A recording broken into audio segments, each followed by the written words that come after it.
তারেক রহমান সাহেব তো একটা অত্যন্ত দুঃসময়ে দায়িত্ব নিয়েছেন, যখন ম্যাডাম জেলে, উনি প্রবাসে এবং আমরা নেতৃত্বহীন দল সেই সময় উনি দায়িত্বটা নিয়েছেন।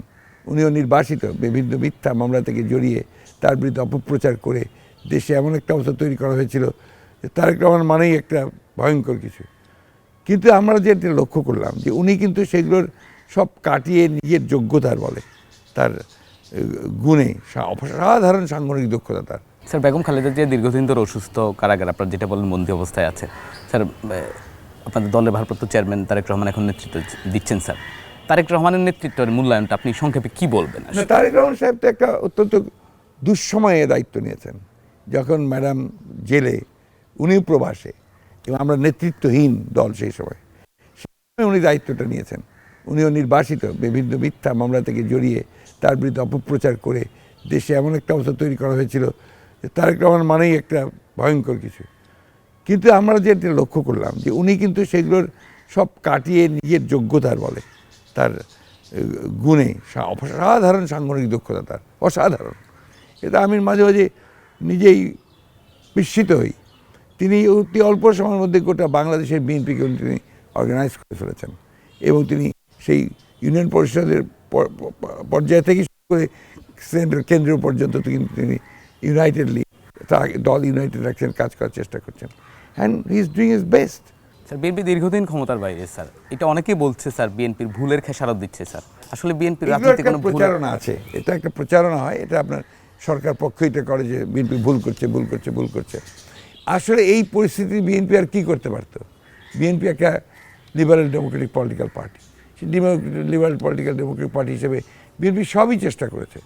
বিএনপি আপনার যখন আপনার আওয়ামী লীগ আন্দোলন করলো আপনার কেয়ারটেকার গভর্নমেন্টের জন্য, বিএনপি কিছুদিন পরে কিন্তু আমাদের নেত্রী দেশনেত্রী খালেদা সেটা মেনে নিয়ে সেটাকে পার্লামেন্টে নির্বাচন করে সেটাকে পার্লামেন্টে নিয়ে এসে সংবিধানের মধ্যে ওটাকে আপনার সংযোজন করেছেন এবং তার অধীনে 4টা নির্বাচন হয়েছে, প্রত্যেকটা নির্বাচন সুষ্ঠু অবাধ হয়েছে, তাই না?